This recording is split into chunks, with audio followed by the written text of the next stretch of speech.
So first theme is devotion of God, भगवान की भक्ति। तो जो बच्चे भगवत गीता पढ़ते हैं या सुनते हैं वो यहाँ पर गीतांजलि के इस सेशन को बहुत अच्छे से रिलेट कर पाएंगे, बहुत अच्छे से समझ पाएंगे, क्योंकि जो बातें भगवत गीता में कही हैं वही कुछ कुछ बातें पूरी नहीं, कुछ बातें गीतांजलि से यहाँ मैच होती हैं। तो मेरे हाथ में क्या है, मेरे हाथ में भी थीम्स हैं, इंग्लिश में लिखी हुई हैं, मैं आपको हिंदी में समझाऊंगी। अब आप मुझसे मांगना मत ma'am please provide your notes. क्यों? क्योंकि ये मेरे खुद के नोट्स है ही नहीं, मैं बिल्कुल सच बोल रही हूँ, ये मेरा अपना खुद का है ही नहीं, मैंने ये खुद इंटरनेट से लिखा है। Very true. ओके, तो इंटरनेट पे आप सर्च मारेंगे डिवोशन ऑफ गॉड, आपको भी लिखा हुआ मिल जाएगा, तो आप वहां से रीड कर सकते हैं। तो गीतांजलि में सॉन्ग ऑफरिंग के माध्यम से, गीत गाने के माध्यम से रविंद्रनाथ टैगोर ने अपनी भक्ति को दर्शाया है, अपने डिवोशन को शो किया है, बहुत ही हाई सुप्रीम डिवोशनल वर्ड्स के साथ। उनके गीत के जो लिरिक्स हैं, यानी कि उनके गीत के जो शब्द हैं, उनके गीतों का एक एक शब्द सुंदर फूल जैसा है। जैसे आप भगवान को फूल अर्पित करते हो, फ्लावर्स चढ़ाते हो, वैसे ही रविंद्रनाथ टैगोर ने अपने भक्ति के गीत गाकर उसमें जो शब्द डाले हैं, उन शब्दों के माध्यम से अपनी भक्ति को दर्शाया है, अपनी भक्ति उनको चढ़ाई है, उनको अर्पित की है। क्योंकि वो जो शब्द उन्होंने यूज करे हैं गीतों में, अपने सॉन्ग्स में, अपनी पोएम्स में, उनके हर एक शब्द का बहुत गहरा अर्थ है, और वो हर एक शब्द का एक एक गहरा अर्थ, डीप मीनिंग मैंने समझाया है अपनी पोएम एनालिसिस में। Human soul, which is a part of divine, although it forgets this fact many times, inwardly wishes to be reunited. हमारी जो आत्मा है, हम इंसानों की जो आत्मा है, वो एक अंश है उस परम पिता परमेश्वर का, यानी कि वो परम ब्रह्म है, वो परमात्मा है। अब परमात्मा इस शब्द से ही ये आत्मा शब्द निकला है, राइट? तो हम कौन हैं? हम तो आत्मा हैं। दिस इज वी, हम ह्यूमन, हमारे अंदर आत्मा है, लेकिन वो आत्मा किसकी है? उस परमात्मा की, यानी कि गॉड की। हम उनका अंश हैं, लेकिन हम ये फैक्ट, हम इस बात को बार बार भूल जाते हैं। इतनी बार हमें जन्म लेना पड़ता है, इतनी बार हमें मरना पड़ता है, और हर बार हम इस सच्चाई को भूल जाते हैं कि हम कौन हैं। लेकिन हमारी जो आत्मा है वो ये सच जानती है, लेकिन फिर भी हम उस परमात्मा तक पहुंचने की कोशिश नहीं करते, क्योंकि ये आत्मा जब तक आपके शरीर के अंदर है, आप इस सच्चाई से भागते रहेंगे कि आप परमात्मा का अंश हैं। लेकिन जैसे ही आत्मा आपके शरीर से बाहर निकलेगी मरने के बाद, तब ये आत्मा कहाँ जाएगी? इस आत्मा को एक नया शरीर चाहिए होगा ना। अब वो नया शरीर कौन देगा? परमात्मा देगा। इसीलिए आत्मा को तो पता है कि मुझे रीयूनाइटेड होना है, मुझे मेरा मिलन होना ही है परमेश्वर से, लेकिन हम जो इंसान हैं, हम इस सच्चाई को बार बार भूल जाते हैं। On the other hand, there are the pulls and attraction of worldly temptations. So man finds God as the only source of strength in his difficulty, and he prays the Almighty for his help and offers him his sincere devotion. और हम इंसान क्या करते हैं? दूसरी तरफ भगवान को पाने की जगह, भगवान के प्रति सच्ची श्रद्धा दिखाने की जगह, हम अपने वर्ल्डली अफेयर्स में फंसे रहते हैं। ये जो हमारे वर्ल्डली अफेयर्स हैं, अट्रैक्शन है, जैसे अगर कोई राजनीति में है, पॉलिटिशियन है, तो उसे राजनीति की ही चिंता रहेगी, और वो हमेशा भगवान से यही प्रार्थना करेगा, मुझे ये सीट दिलवा दो, इस बार मुझे ये इलेक्शन जितवा दो, ठीक है। अगर किसी की शादी नहीं हो रही, वो भगवान से हमेशा यही दुआ करेगा, भगवान मेरी शादी करा दो, मुझे अच्छी सी बीवी या अच्छा सा पति दिलवा दो। किसी के बच्चा नहीं हो रहा, तो वो हमेशा बच्चे की डिमांड करेगा भगवान से। कोई बहुत गरीब है, वो हमेशा यही सोचेगा मेरे पास कहीं से पैसा आ जाए, भगवान कृपा कर दो। मीन्स ये सारी चीजें क्या है? ये इस संसार से रिलेटेड चीजें हैं जो आपको चाहिए, जिसके लिए आप रोते हो भगवान के आगे। मैं जानती हूँ बहुत सारे नास्तिक बच्चे भी ये वीडियो देख रहे होंगे। अब वो बच्चे क्या सोचते हैं गीतांजलि की ये बातें सुनकर, वो चीज मैं टच नहीं करूंगी, बट गीतांजलि में ये सब रविंद्रनाथ टैगोर ने दर्शाया है अपने पोयम के माध्यम से, इसलिए आपको ये बातें समझनी होंगी अपने एग्जाम के लिए, राइट? अपनी लाइफ में आप फॉलो करें ना करें, बट एग्जाम के लिए तो फॉलो करना होगा। तो साफ सीधे शब्दों में रविंद्रनाथ टैगोर जी क्या कह रहे हैं कि हम भगवान को तभी याद करते हैं जब हम पे कोई मुसीबत आ पड़ती है। हम उसको केवल अपनी डिफिकल्टीज में याद करते हैं, अपनी खुशी में नहीं। हम उनसे तभी हेल्प मांगते हैं जब हम हेल्पलेस होते हैं, ठीक है। और इसी तरह हम अपना पूरा जीवन जन्म से लेकर मृत्यु तक केवल संसार के अफेयर्स में, केवल वर्ल्डली अफेयर्स में, वर्ल्ड के अट्रैक्शंस में फंसे रहकर ही बिता देते हैं। कभी हम अपने जीवन में भगवान को जानने की कोशिश नहीं करते, उन तक पहुंचने की कोशिश नहीं करते, उनको महसूस करने की कोशिश नहीं करते। हम भगवान से सिर्फ अपना मतलब सिद्ध करते हैं जब हम पे कोई मुसीबत आ पड़े। Clear? The human soul have no significance unless it is filled by the Spirit of God. हमारी जो ह्यूमन सोल है, हमारी जो आत्मा है, उसकी कोई वैल्यू नहीं है, उसकी कोई इम्पोर्टेंस नहीं है जब तक हमारी आत्मा उस परमात्मा से कनेक्टेड नहीं है, ठीक है। अगर आपकी आत्मा परमात्मा से कनेक्टेड है तब तो उस आत्मा की कोई वैल्यू है। लेकिन अगर आप परमात्मा से कनेक्टेड नहीं हो, आपकी जो अंतरात्मा है, आपका जो मन है वो भगवान से कनेक्टेड ही नहीं है, तो आपके सोल की कोई वैल्यू नहीं है।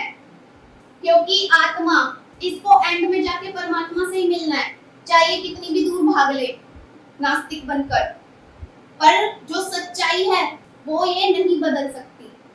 अब इस सच्चाई को ये आत्मा जितना जल्दी एक्सेप्ट कर ले वो अच्छा है। Birth and death are but the filling and empty of soul by supreme soul. In this way the man feels the immortal eternal touch of God. हम बार बार जन्म लेते हैं, बार बार मरते हैं, और हमें बार बार जन्म कौन देता है? कौन हमें हर बार एक नया शरीर देता है, प्रदान करता है? कौन करता है ये सब? भगवान, परमात्मा। परमात्मा की शक्ति के द्वारा ही आपका जब नया जन्म होता है तो आप में प्राण डाले जाते हैं, आप में नई आत्मा का संचार किया जाता है। आप अपनी ह्यूमन बॉडी को एक मशीन समझिए, केवल एक मशीन है आपका शरीर। अगर उस मशीन में तेल ना डाला जाए या उस मशीन में वो औजार ना लगाए जाए जिससे वो मशीन चले तो मशीन बेकार है। वैसे ही आपका शरीर, अगर आपके शरीर से आत्मा निकाल ली जाए तो आपका शरीर बेकार है, मृत है। इसीलिए उस शरीर में वो जान कौन डालता है, वो आत्मा कौन डालता है? परमात्मा, भगवान डालते हैं। और इसी वजह से जो आत्मा है वो अमर हो जाती है, जो भगवान है वो आत्मा को इमोर्टल बना देते हैं, यानी कि अमर बना देते हैं। क्यों? क्योंकि आत्मा कभी नहीं मरती, आत्मा का हमेशा जन्म होता रहता है। आपका शरीर मर सकता है पर आपकी आत्मा कभी नहीं मरती। और जो हमारे लॉर्ड कृष्णा है, भगवान कृष्ण जो है वो एक सुप्रीम गाइड है। वो जब आए थे वो सबको गाइडेंस देके गए हैं भगवत गीता के माध्यम से। क्या गाइडेंस दी है उन्होंने? एक सफल जीवन, एक सक्सेसफुल लाइफ कैसे जीनी चाहिए। अगर आपको अपनी लाइफ से कोई भी प्रॉब्लम है, कोई भी दिक्कत है, कोई भी सवाल आपके मन में आता है, आप भागवत गीता पढ़िए, उसमें आपके हर एक सवाल का आपको जवाब मिलेगा। चाहे वो आपके मैरिड लाइफ से रिलेटेड हो, आपके बोरिंग लाइफ से रिलेटेड हो, एजुकेशन लाइफ से रिलेटेड हो, खाने पीने से रिलेटेड हो, यहाँ तक कि आपके मरने से भी रिलेटेड हो, हर एक चीज का आंसर देती है आपको Bhagavad Gita.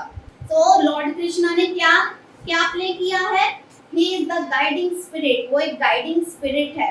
And the source of illumination, enlightenment and courage, वो एक ऐसा माध्यम बने जो सबको रोशनी देता है, जो सबको प्रकाश देता है। अब कौन सा प्रकाश? अपने ज्ञान का प्रकाश। क्योंकि हम ह्यूमन का जो दिमाग है ना वो इतना एक्सपेंड नहीं है कि वो ज्ञान को समझ पाए। इसलिए भागवत गीता जो स्वयं कृष्ण ने अपने मुख से कही है, उसमें उन्होंने गीता का सार बताया है। गीता एक ऐसा अनमोल ज्ञान है जो आपके दिमाग को एक्सपेंड करने में हेल्प करता है, आपके दिमाग के चक्षु खोलता है।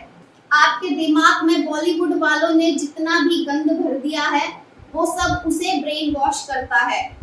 आपको शुद्धता का एहसास होता है कि आपकी आत्मा कितनी शुद्ध है और आप कैसे कीचड़ जैसा जीवन जी रहे हो। उस कीचड़ जैसे जीवन से कैसे बाहर आना है ये सिखाती है आपको Bhagavad Gita.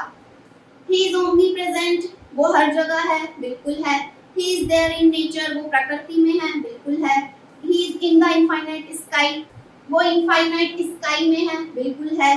He is in the hurly burly of life, वो जिंदगी की हर एक हलचल में है, यानी कि आपकी लाइफ में जो कुछ भी हो रहा है वो उसे सब पता है, वो आपके खुशी में भी है, वो आपके गम में भी है, पर आपके पास वो दिव्य चक्षु नहीं है कि आप उन्हें देख पाए, आपके पास वो दिव्य आंखें नहीं है जो आप उनको देख पाए।